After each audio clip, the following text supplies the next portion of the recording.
FM 91,2 Radio Kota Batik News Interaktif Solutif. Masih Anda simak Halo Kota Batik dari FM 91,2 ya. Dan masih bersama saya Ribet Awandi sampai petang nanti ya.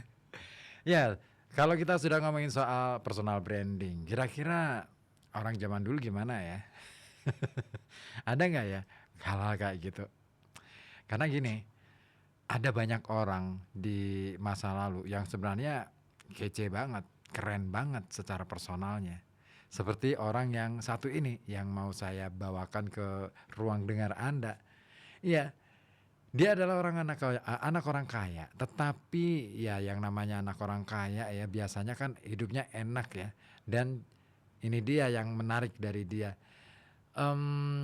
Meskipun dijanjikan ataupun kehidupan sebagai anak orang kaya itu menjanjikan kenyamanan tanpa perlu pusing memikirkan berbagai kebutuhan hidup, tapi dia memilih sesuatu yang lain. Dia memilih sesuatu yang tidak sebagaimana anak orang kaya.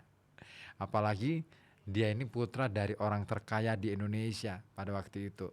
Siapa? Yaitu Surya Pranoto. Nah, dia terlahir kaya raya dengan bergelimang harta. Tapi ia justru menolak semua itu dan memilih hidup miskin bersama mayoritas warga di luar istana.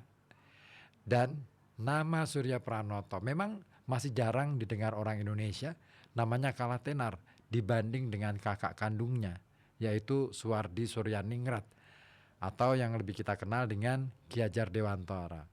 Nah, Surya Pranoto ini sebenarnya calon penguasa tanah Jawa pada waktu itu dari Kadipaten Pakualaman. Dia berada di garis ketiga keturunan. Namun titel penguasa tidak jadi diperolehnya karena ayahnya gagal menjadi raja. Nah, kenapa sampai gagal menjadi raja? Karena mengalami kebutaan. Dan ini membuat terah kekuasaan terputus. Nah, terputusnya terah ke tangan Surya Pranoto ini tidak membuat kekayaannya menghilang.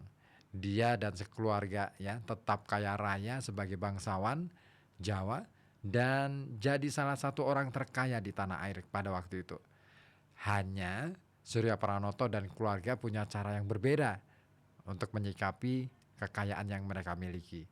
Dia nggak mau hidup bergelimang harta dan pilih menjadi orang miskin malah.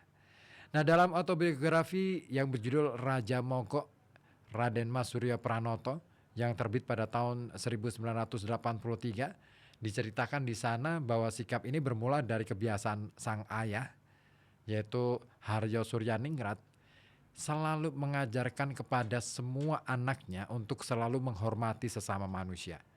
Nah, atas dasar itu, Surya Pranoto dan juga Suwardi, ya, alias Ki Hajar Dewantara, ini selalu mensejajarkan diri mereka, meskipun mereka adalah anak-anak orang kaya, bangsawan pula, raden semua, itu selalu menyesuaikan atau mensejajarkan diri dengan orang-orang yang berada di luar sana, di luar istana.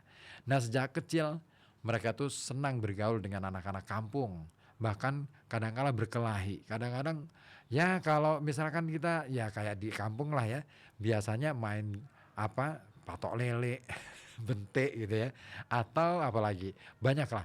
Dan mereka ini mayoritas diselimuti oleh kemiskinan, orang-orang atau anak-anak kampung di sekitar mereka. Dari sinilah rasa empati Surya Pranoto mulai tumbuh dan terus berkembang subur gitu ya. Nah, dia melihat bagaimana rakyat di luar istana ini bergelut melawan kemiskinan mereka dan merasa kekayaan yang dimiliki tidak ada gunanya sama sekali jika mereka sengsara. Nah, apalagi saat mengetahui bahwa kemiskinan itu tercipta karena sistem segregasi warisan kolonial Belanda. Ya, Surya Pranoto sendiri pernah menangis gara-gara kuli-kuli perkebunan tebu hanya menerima upah 12 sen per hari. Padahal mandornya hanya ongkang-ongkang menerima 500 gulden sehari. Nah, dia marah pada waktu itu dan sejak saat itu dia tidak lagi menyukai kekayaan dan gemerlap kehidupan istana. Begitu juga dengan, nah itu dia sikap dia kepada pemerintah kolonial Belanda. Dia luar biasa, tidak bencinya luar biasa sama dengan adiknya ya, Suwardi Suryaningrat. Nah, dia juga bersumpah tidak akan mau bekerja untuk orang-orang asing yang telah merugikan. Nah, sebagai penanda dia rela menyobek-nyobek ijazah yang dia pernah tempuh ya. Dia dapatkan dari selama dia bersekolah di sekolah Belanda pada waktu itu. Wah, gila ya. Dan seperti ditegaskan Surya Pranoto, sejak detik ini aku tidak sudi lagi bekerja untuk pemerintah Belanda. Wah, kekesalan Surya Pranoto ini kemudian memutuskannya untuk menjadi orang miskin dan tinggal di luar istana. Tahun 1900-an, dia tetap meninggalkan segudang warisan kekayaan dan pekerja prestisiusnya di jabatan kolonial demi menyatu dengan warga miskin. Dia tinggalkan itu semuanya. Nah, sejak saat itulah dia aktif mengadvokasi kebutuhan warga. Nah, saat memulai hidup baru, pria kelahiran 11 Agustus 1871 itu harus memulai lagi dari nol, termasuk soal kekayaan. Nah, pada tahun 1920-an, dia kemudian memutuskan menjadi guru sekolah milik adiknya di Taman Siswa ya, Ki Hajar Dewantara.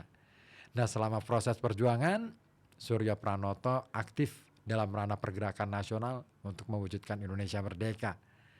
Dalam catatan yang menarik ditulis oleh Takashi Shiraishi dalam bukunya Zaman Bergerak Radikalisme Rakyat di Jawa antara tahun 1912 sampai 1926 yang terbit pada tahun 1997, dia mencatat Surya Pranoto ini aktif di organisasi yang pionir ya, pionir organisasi pergerakan nasional yaitu Budi Utomo.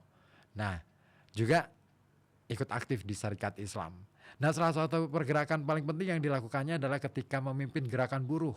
Wow, dia tercatat sebagai orang pertama juga yang berhasil memimpin demonstrasi pemogokan buruh-buruh sepanjang sejarah Indonesia.